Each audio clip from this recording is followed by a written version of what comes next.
Seahawks and the Green Bay Packers. Along with Charles Davis, I'm Brandon Gaudin. And, Charles, we look at this Packer team as we enter play here.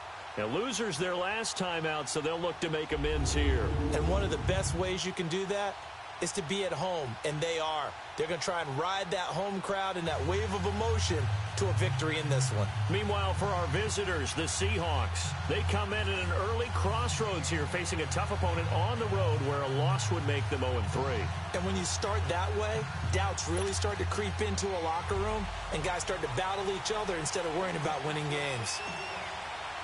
The children will groan. It's the final weekend of summer, but we've got the NFL, and we're underway on EA Sports. That'll be taken in the end zone. And no run back here. This will be a touchback, and it comes out to the 25-yard line. So out come the Seahawks now for their first possession. And a look here at their go-to guy under center. And what I'm looking for from him today, the things every quarterback is looking to do. Lead his team to a victory. Doesn't matter whether he's throwing it, running it, handing it off, however he has to do it, as well as exhibiting some leadership, that's what he's trying to accomplish.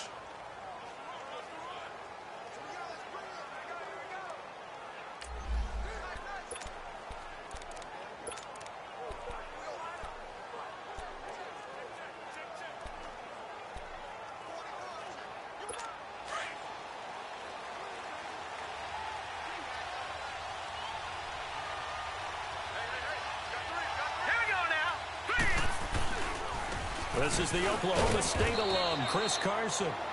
And he's able to plow forward up to about the 29, just shy of the 30. The tackle will be credited to Jake Ryan.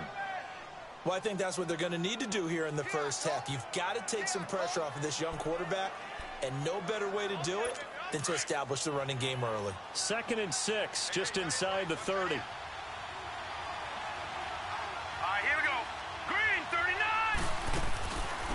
On the ground, this is Rashad Penny, and he'll take this up near the 35, maybe the 34. Sean Lee, the Pro Bowler, there for the tackle. Despite the blitz, they're still able to pick up a nice solid gain. The disadvantage of blitzing often alters the normal spacing and run fits and leaves creases like they were able to exploit right there. But just play number 3 here on the opening drive, and it's an early 3rd and 1. Now it's Carson. And he will have a first down here at about the 40. They get 6 on the pickup there as the drive will continue. Defense had a chance to get off the field here on the opening drive, couldn't do it. I know that we go into these meetings with coaches, and sometimes maybe we can get, a little bit numb because they're always going to talk about how important 3rd down is, aren't they? Offense and defense. In this case, one capitalized, and the other, as you said, had a chance to get off the field and didn't get it done. They go play action here on first down. Under a heavy rush, and down he goes. Sean Lee not dropping into coverage. He comes on the blitz and takes him down for a loss of 9. They just gave up a sack there, and if I'm not mistaken, they gave up 4 last week, didn't they? Yes. And just looking really porous, aren't they? They really are, and I'm wondering if they're going to have to start thinking about keeping the tight end in, maybe a back, someone to help assist, because right now, the quarterback's been getting hit a lot in the last couple of games. Well, the catch is made here by Tyler Lockett. And to the 42-yard line here and brought down there. It's a pickup of 12, and that'll set up a 3rd down. They've got good playmakers on the offensive side of the ball. I don't know what happened last week to really hurt their performance and hold down their production, but I would dare say that this week in practice, there's a lot of talk about how they're going to increase their proficiency. Yeah, that was a good start getting the playmakers involved. You mentioned that to me pregame. That's what they did there. Yeah, I think a lot of people think the coaching staff really gets on them, and that's how they motivate them. Most of these guys are self-motivated. They have a lot of pride in their performance. Ready to punt, Michael Dixon. And this is away. It's a high kick, and he got all of it.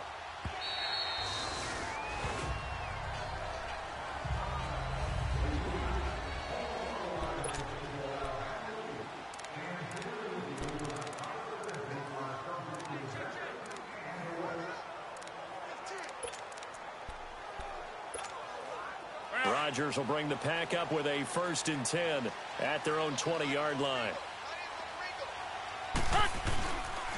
Now the man from UTEP, this is Aaron Jones. And right away, he lost the football. And the Seahawks have recovered.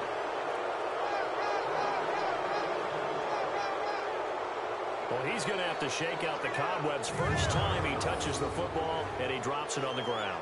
So many times we talk about quarterbacks and taking care of them early to get them in the flow with safe throws, right? But with a runner, there is no such thing as a safe run, right? Right out of the gate, you're going to be in some traffic. Got to take care of the ball, and he didn't do that. So 1st and 10 now from the 30.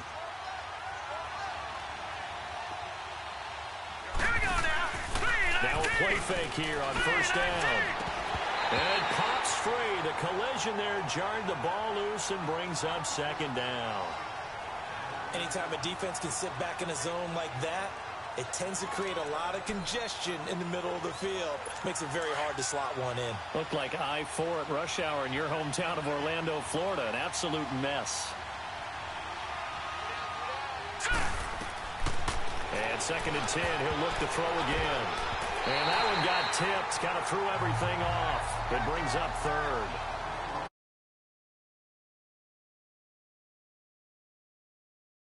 No, not at all. And you know what else you do? You make your defense mad. Yeah. They got you the football, gave you a great opportunity. You got to cash in and get some points. The chance of wasting this great starting field position, a real threat. This is 3rd and long. Let's go. They'll drop to throw. Nowhere to turn here, and he's going to go down. Back at about the 37-yard line. Nick Perry in there to drop him for a 6-yard loss, and that'll lead to a 4th down.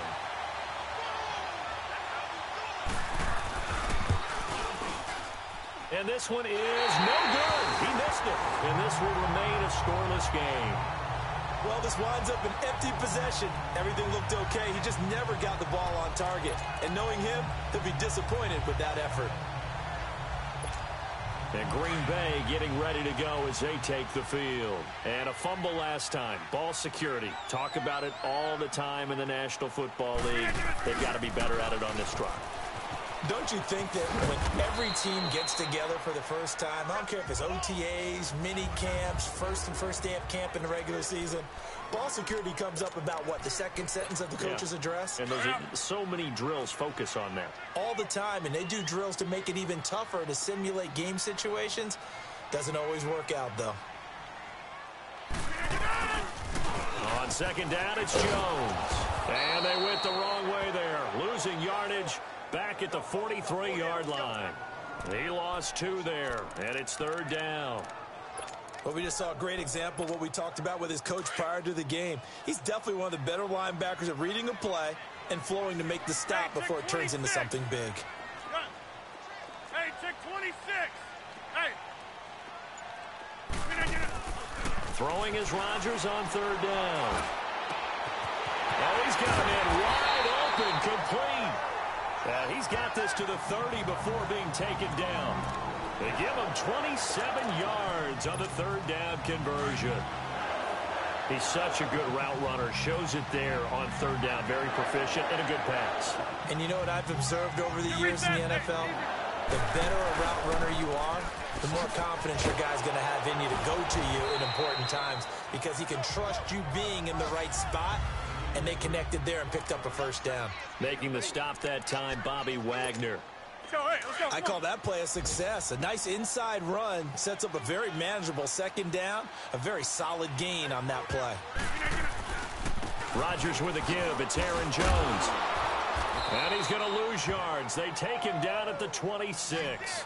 It'll go as a loss of a yard, and it'll set up 3rd down. I like the strategy. Extra tight ends, extra beef. They want to run the football, but that means they probably want to run it inside. If you get strung out on the perimeter, you're in peril. Yeah, we saw the result, negative yardage. Zoom. To throw on 3rd down. Rodgers. Nowhere to turn here, and he's going to go down. Back at about the 37-yard line. Frank Clark in there to get him for a loss of 9, and that'll lead to 4th down. That's leaking to the right, and he missed missed it by a foot or two. It's no good, and this will remain a scoreless game. And they've got it here with a first down.